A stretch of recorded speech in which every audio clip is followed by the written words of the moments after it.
Nice steam engine, this one. Saw this on eBay, and the seller had correctly identified it as a Doll & Co. German. Probably around about, I don't know, 1920s, 1930s, something like that. This is quite a large one. I'll put my hand by it so you can see. It's a fairly large vertical boiler model steam engine. First glance, it was missing the burner and the chimney. No surprise there. But it's also missing the piston and the conrod. And the crank pin is also missing, but I think those would be fairly easy to fabricate. The relatively small brass piston in these. Someone's given it a god-awful paint job. It's been brush painted. It's just awful. Fortunately, they haven't touched the brass of the boiler, which is great. But yeah, we'll yeah, as you can see, it's missing the conrod and the piston. There's no pin, crank pin coming out of the crank, although the crank is there, which is great. Also, this has come away from the support. It's only soldered onto here anyway, and that again is relatively easy fix. But yeah, it's going to need stripped down and clean up. Fortunately, with this one, I do know, well, I've got an idea of what the model number is because it's cast into the base. I'll flip it on its side and you can have a look. Yeah, now just here it says D and C, and then 5, and then there's a half there, and there's another figure there. It's probably 55 because there was a Doll 55. Unfortunately, the second digit, as you can see, has been sort of obliterated to a certain extent, so it's very hard to make out what it is. The half is quite clear in the D and C in the first 5, but I just don't know. But yeah, at least there's something telling us what it is. But as you can see from the base, that the painting is pretty awful. Oh yeah, one of the spokes is cracked. I don't know whether you can see that. There's a crack there on the spoke. Quite often these flywheels were made of white metal, cast out of white metal, and they're not at all strong, very easy to break. But there's only one spoke damaged as far as I can tell, so hopefully it will be okay. Yeah, looking forward to getting to grips with this one. It's got its whistle, it's got its safety valve, it's got its filler plug, all intact, which is fantastic. And the boiler looks to be in very good condition.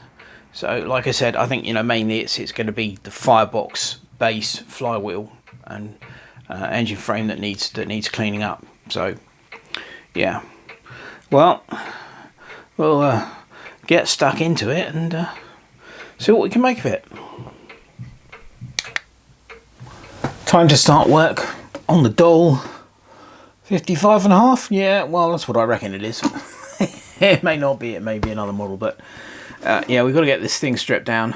I don't think it's going to be too difficult to get apart because I think due to the fact that this hideous paint job is obviously, you know, not original, it's already been apart at some point in its past. So, and I've checked all of the fittings on the top of the boiler are loose, so we can take the safety valve out. And yes, that actually does work, the safety valve. I don't know why you can see that, but yeah, if I press the bottom part, the spring's working, so that's free. Take the whistle off.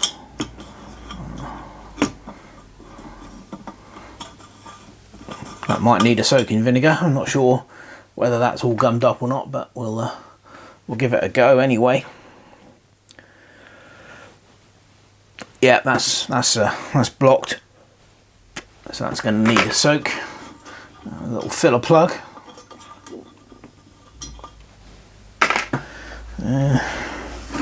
Take the. I've measured the stroke and the bore on the cylinder, so I know what size to make the piston and and what length to make the conrod. So there we go. It's all actually in pretty good nick. So this is threaded, but this has been soldered into here. So I'm gonna very gently bend this. Should be okay to do that. And then, oh, I need to bend it up a little bit more. There we go. And hopefully I can just unscrew it.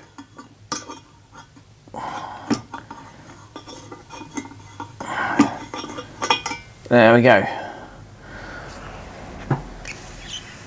Well, that pipe's not blocked. That's a good start. Now, the flywheels sometimes just press fit on. Sometimes they're threaded. So, judicious use of the Bernard pliers here. And grip that and Right, now is that threaded or is that just pressed on? It's coming off, so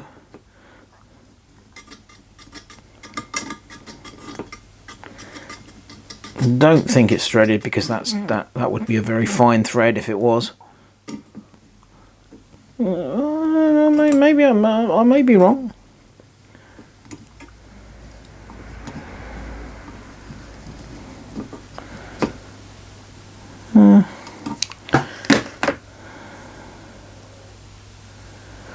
Yeah, again, I don't know how well you can see that. The that spoke is cracked across there, but that appears to be the only one. The rest of this is just paint, I think, not cracked. So yeah, so that's good. Good news. This has got a spacer on it. Again, I don't know.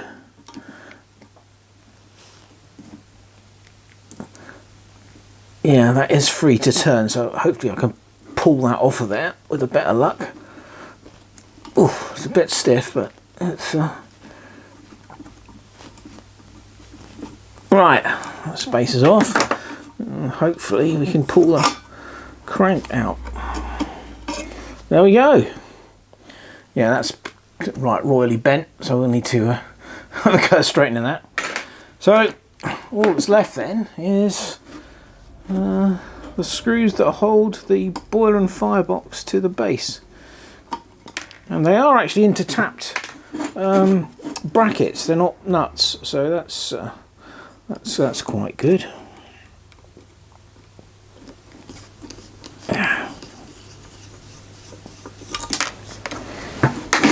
There's not an awful lot to this. It's a fairly simple construction.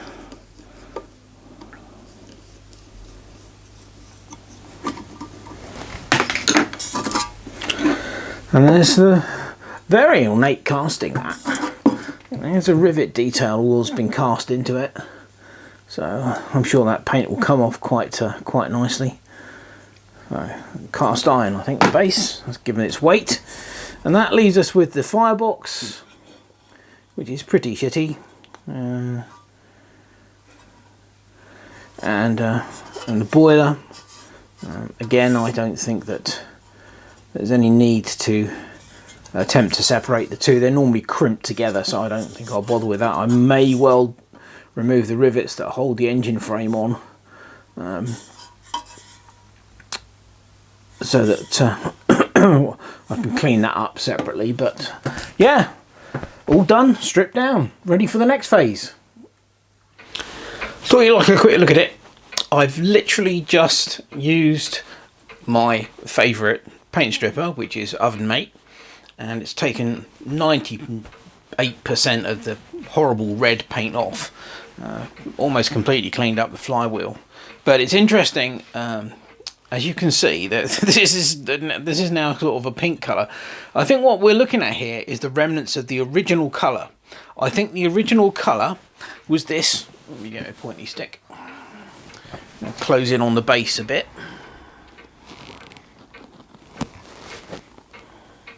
There we go.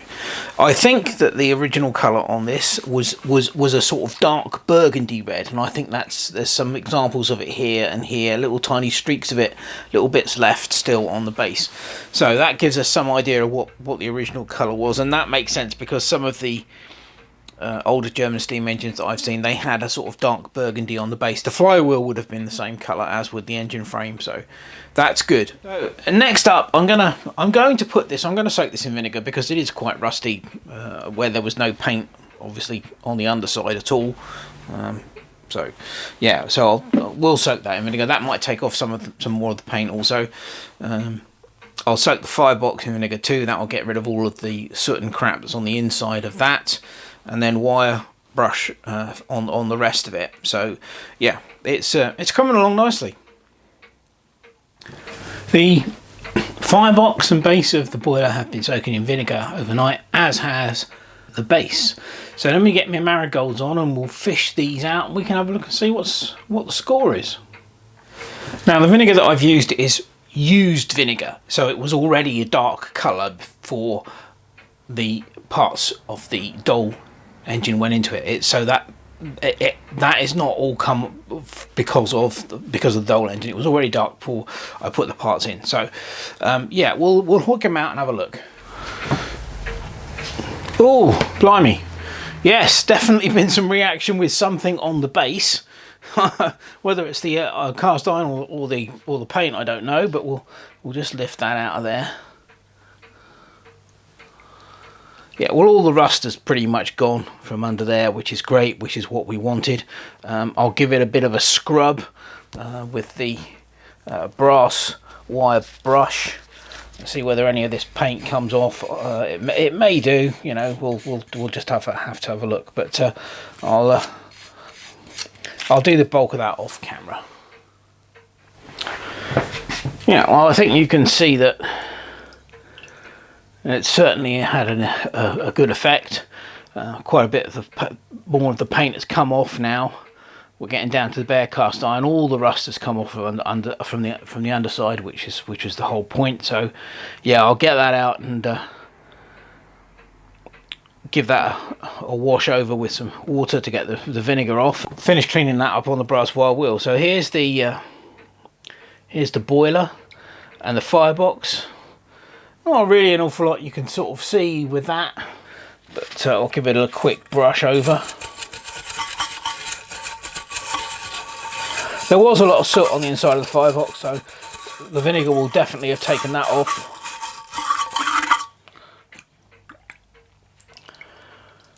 And already I can see some of the bare metal showing through, so that's good, because that's all got to come off, and I'll repaint that with some high temperature engine paint. Again, I don't think this is the original paint on here at all. I think this is it's had a repaint, you know, much like the, yeah, it's all coming off, look. So yes, that's obviously had a repaint too, much like the base. So yeah, vinegar's done its job, which is great. So a good result from the vinegar. It's cleaned up the base superbly. There's still a little bit of paint on there that's got to come off, but we can get all that off on the wire wheel. Same with the firebox. Most of it's come off. Let's say the vinegar did a great job on that, and particularly getting all the soot and crap off that was on the inside. So that's still got to be. We can finish that off on the wire wheel as well. So it's coming along nicely. So it's just boring old wire wheel work to do now. Well, a little bit later, quite a lot later actually, after a judicious amount of wire wheel work, the base and the firebox have cleaned up really well. I don't know how well you're going to see that, but it has cleaned up really well. I'm quite pleased with how that's come out. That needs a wipe over with acetone, and we'll be ready to repaint the firebox and also put your etch prime on the base. However, an interesting reveal has occurred during the cleaning up process. As you know, I thought that I've been labouring under the misapprehension that this was a Dole & Co 55.5 because I couldn't really read the second digit, because I thought it had been obliterated, but it was just crudded up with rust and paint, and now it's clean. It's been revealed. I don't know how well you can read that, but that very clearly says D & Co 56.5.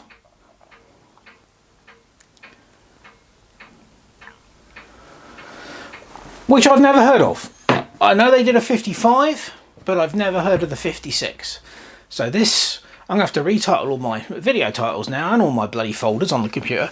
So this is a Dole & Company 56.5, whatever that is. But yeah, so that was quite interesting. So there you go. Don't make assumptions. It wasn't damaged. The lettering, it was just, as I said, crudded up. So yeah. So the next stage is to finish cleaning the boiler and then mask it all off ready for paint.